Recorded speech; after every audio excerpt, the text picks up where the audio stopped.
मैं अपनी बात नहीं बोलूंगा कोई।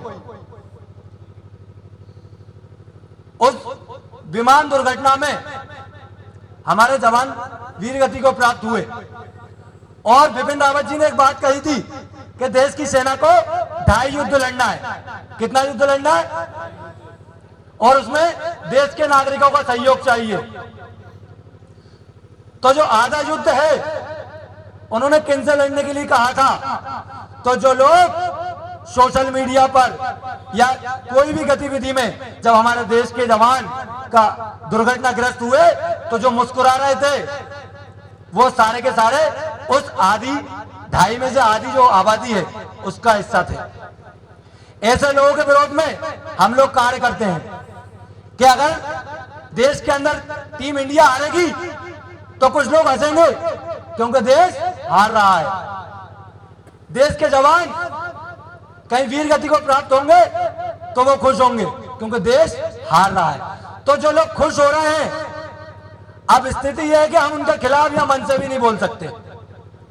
ये अभी कुछ भी यहां से एक शब्द ऐसा निकल जाए तो तुरंत उस पर कार्रवाई, लेकिन हजारों की संख्या में नहीं, लाखों की संख्या में ऐसे हैं। कितनी संख्या में? लाखों की संख्या में जो देश विरोधी कार्य कर रहे हैं खुलेआम। लेकिन जो देश विरोधी कार्य कर रहे हैं वो तो करेंगे ही, लेकिन जो देशभक्त हैं उनको आकर के क्या करना है? एक मैं छोटा सा संक्षेप में कहानी सुनाऊंगा और अपनी वाणी को विराम दूंगा। मां सीता का स्वयंवर हो रहा था। उस स्वयंवर के समय 100 एक राक्षस भी बैठे हुए थे। वैसे तो लिखित में 10,000 है लेकिन हम 100 मान लेते हैं। 100 और इधर राम जी की सेना बैठी हुई थी। ये आप सब हिंदू संगठन के लोग जो हिंदुत्व के लिए काम कर रहे हैं अपने दिमाग में इस बात को लेके जाना है। सारे के सारे लोग उस स्वयंवर में आए थे कि सीता माता से हमारा विवाह हो जाएगा। 100 राक्षस थे, सारे के सारे गणेश जी के भक्त थे। किसके? और वो सारे के सारे गणेश जी के भक्त नारा लगा रहे थे, रावण एकता जिंदाबाद। लेकिन राम जी की सेना के जो साथ थे वो सारे के सारे शांत बैठे हुए थे और जोर जोर से नारे लगा रहे थे और वो सारे लोग इकट्ठे भी हो गए थे वहां पर। और जब धनुष तोड़ने की बारी आई तो जैसे ही एक राक्षस उठ के जाकर धनुष तोड़ने के लिए जाए तो 99 राक्षस मिलकर गणेश जी से प्रार्थना करे कि हे गणेश जी महाराज, इससे धनुष नहीं टूटना चाहिए। अब जो तोड़ने जाए वो गणेश जी से बोले, गणेश जी धनुष मुझसे टूट जाए। 99 बोले गणेश जी इससे ना टूटे। तो गणेश जी ने कि भैया जिसका पल्ला भारी 99 जो बोल रहा है उनकी सुनी जाए। तो धनुष नहीं टूटा। फिर एक राक्षस उठा और जो गया था पहले वो आके बैठ गया, अब वो 99 में शामिल हो गया। और अब वो क्या कह रहा है कि गणेश जी मुझसे तो नहीं तोड़वा लेकिन इससे ना टूट जाए कम से कम। अब ये सारे के सारे इकट्ठा है और नारे लगा रहे हैं हम सब एक हैं, लेकिन अंदर से इनके टूट फूट पूरी दिख रही है। और जब धनुष नहीं टूटा काफी प्रयास के बाद तो सारे राक्षस फिर नारे लगाने लगे और एक हो गए। तो एक ने बोला भैया जब तुमसे नहीं टूट रहा तो काहे के लिए परेशान हो रहा है, एकता के नारे क्यों लगा रहा? उन्होंने कहा नहीं, अब हमसे नहीं टूटा तो हम सब मिलके तोड़ेंगे इसको। क्या करके तोड़ेंगे? मिलके तोड़ेंगे। तो वहां एक बुद्धिमान व्यक्ति तो नहीं, ठीक है भैया मिलके तोड़ लोगे लेकिन सीता माता तो एक के गले में माला डालेंगी, सबके तो नहीं डालेंगे। कहला नहीं, पहले हम मिलके तोड़ेंगे फिर हम आपस में लड़ेंगे और फिर जो जीतेगा उसको सीता माता माला डालेंगी। तो आज हिंदुओं की स्थिति, आज हम हिंदू राष्ट्र की बात कर रहे हैं, कहीं केवल हम इसलिए तो एक नहीं है। अगर मां सीता उसी का वर्ण करेंगी जिसके अंदर धर्म जीवित है। क्या जीवित है? और राम मर्यादा पुरुषोत्तम राम इसलिए जीवित हुए कि उन्होंने मर्यादा का पालन करने के साथ साथ अपने अंदर धर्म को जीवित रखा। ये सारे के सारे राक्षस भीड़ इकट्ठी कर ली और देखिए भैया मैं कहता हूं जहां भीड़ है उसके बाद सब लोग कहते हैं भाड़ में जाओ। तो भीड़ से ज्यादा हमको एकता की जरूरत के अलावा भी हमको अंदर धर्म को जीवित करने की आवश्यकता है। किसको? अगर हमारे अंदर धर्म नहीं होगा तो हम स्वार्थ के आगे झुक जाएंगे, हम अहंकार के विपरीत कार्य को बिगाड़ देंगे, कोई भी प्रकार से हम कार्य को एक नहीं कर पाएंगे। अगर हम चाहते हैं देश के अंदर हिंदू राष्ट्र बने तो हमारा एक उद्देश्य होना चाहिए, एक लक्ष्य होना चाहिए। जैसे राम जी की सेना में बिल्कुल क्लियर था, स्पष्ट था कि राम जी ही धनुष तोड़ेंगे, लक्ष्मण जी केवल एक संकेत के लिए उठे थे। राम जी का वो मजाक बनने लगा तो संकेत के लिए उठे, तो उन्होंने ये नहीं कहा कि मैं धनुष तोड़ दूंगा।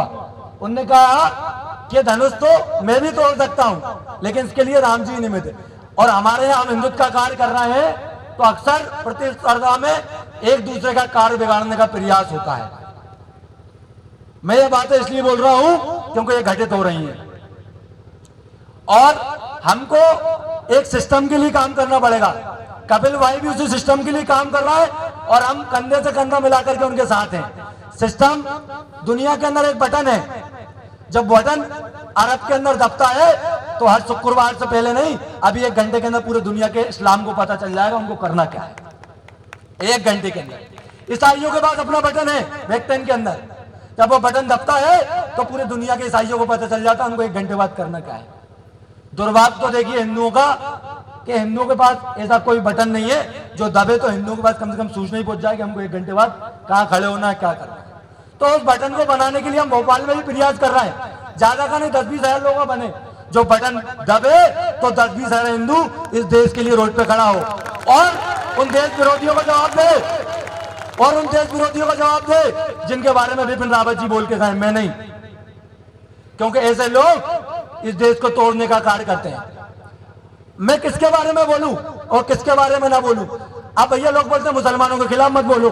मुझे ये बताओ, अभी कोरोना काल चल रहा था, वहां कोई हिंदू संगठन तो नहीं था। डॉक्टर और पुलिस चाहती थी कि लॉकडाउन का पालन हो और जो लोग कहीं एरिया ऐसा है तो उसमें सुरक्षित रहे, लोगों का इलाज हो जाए। कोरोना का मरीज है उसको लिया, ये गृह मंत्रालय की रिपोर्ट है। 1100 जगह पुलिस को पीट दिया गया। काहे के लिए? अब राम यात्रा नहीं निकल रही थी, वहां कपिल मिश्रा जी नहीं आए थे भाषण देने, डॉक्टर इलाज करने आए थे, वहां पीट दिया गया। देश के अंदर कश्मीर से धारा 370 हट चुकी है, लेकिन पूरे देश के अंदर 370 स्थानों पर कश्मीर बन चुका है। यहां पुलिस जाने से भी पहले सोचती है। और मैं जब गणेश जी बिठाता था तो मुझे पहली बार बुलाया गया, जब मैं गणेश जी बिठाता था तो मुझे पहली बार थाने में बुलाया गया और बार बार एक बात की जा रही थी कि वो फलाना संवेदनशील इलाका है, वहां पे थोड़ा ध्यान रखना। लेकिन मैं पूछता हूं, आखिर के संवेदनशील इलाकों में किस टाइप के लोग रहते हैं? क्या ये संवेदनशील इलाका लालघाटी में आता है? क्या ये संवेदनशील इलाका क्या किसी हिंदू के मोहल्ले में आता है? क्या क्यों ये संवेदनशील इलाका काजी के अमी कहलाता है? क्यों ये संवेदनशील इलाका कसाईपुराई कहलाता है? मैं पूछता हूं, कौन वर्ग के लोग रहते हैं? उसको संवेदनशील बोल रहा है तो क्या क्राइटेरिया है? कौन बदमाश लोग रह रहा है वहां? तो इस बारे में बोलने पर भी आपके ऊपर एफआईआर हो सकती है। अगर मैं सच कहूं यहां से कि आपकी भोपाल की सबसे बड़ी जामा मस्जिद, इसके अंदर हिंदू मंदिर का मलमा है तो उस पर एफआईआर हो सकती है। आप बोलेंगे कि मैं बोल रहा हूं, तो भोपाल की एक बेगम हुई खुदूसिया, क्योंकि मैं भी बगैर किसी प्रमाण के बोलता नहीं हूं। भोपाल की बेगम हुई है खुदूसिया, उसकी जो जीवनी लिखी है उसमें लिखा है कि मैं एशिया की सबसे बड़ी मस्जिद बनवाने जा रही हूं। अब वो तो गर्राट में लिख दिया उनने, अब उनको थोड़ी ना पता था उनका बाप आने वाला है देश के अंदर। और एक एक चीज का हिसाब होगा। अभी एक कोई काशी में जाकर रो रहा था और वो बोल रहा था कि मेरे को तो बड़ा दुख हो रहा है कि हमारा ढक दिया। अरे 500 साल तो राम जी तंबू में रहे भैया, हमने झेला है, इतनी सी देर में आंसू निकल गए हैं? भरोसा उठ गया उस बात पे कि एक जो है 10 पे भारी है, उसकी बात का भरोसा नहीं बचा क्या जो रोने लगे? तो भोपाल की जो खुदूसिया बेगम है उसकी मैं बता रहा हूं, ये चीजें लिखना। दैनिक भास्कर में प्रकाशित हो चुकी है बात खुलेआम कि भोपाल की जो मस्जिद बनी है उसके अंदर हिंदू मंदिर का मलमा है। खुदूसिया बेगम एशिया की सबसे बड़ी मस्जिद बनवाने जा रही है और इसके अंदर राजा भोज के समय का एक शिलालेख मिला है, ये पेपर में छपा था। मैं उस पुस्तक को भी पढ़ दूंगा, उसका पेज नंबर भी बता दूंगा। और इसके अंदर कुछ 101 मूर्तियां टूटी फूटी, इसका निर्माण कराने से पहले हम इनको इसी के नीचे दबा रहे हैं। यह लिखा हुआ एविडेंस है, जिसको जाकर देखना है भोपाल लाइब्रेरी मिल जाए खुदूसिया बेगम के इतिहास में। तो ये सारी जानकारी हमको होना चाहिए। हमको जानकारी होना चाहिए कि सोमनाथ का जो पवित्र शिवलिंग है वो गजनी की मस्जिद की सीढ़ियों पे लगा है।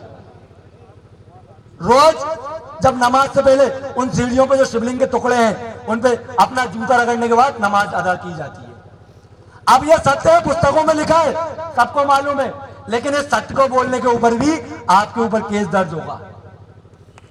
आप कल्पना करिए, राम जी का मंदिर ही नहीं टूटा, कृष्ण जी का मंदिर ही नहीं टूटा, काशी विश्वनाथ में ही नहीं, पूरी दुनिया में जहां हिंदू संस्कृति थी, क्योंकि आपको टिकट करा के आप जो है लंका नहीं जाना, आपके आसपास ही रावण रह रहे हैं और उनसे लड़ना है आपको, और उनकी इच्छा यही है, और वो अभी भी बोल रहे हैं कि हमारा जब समय आएगा तो हम फिर से खड़ा कर लेंगे राम मंदिर तोड़ के।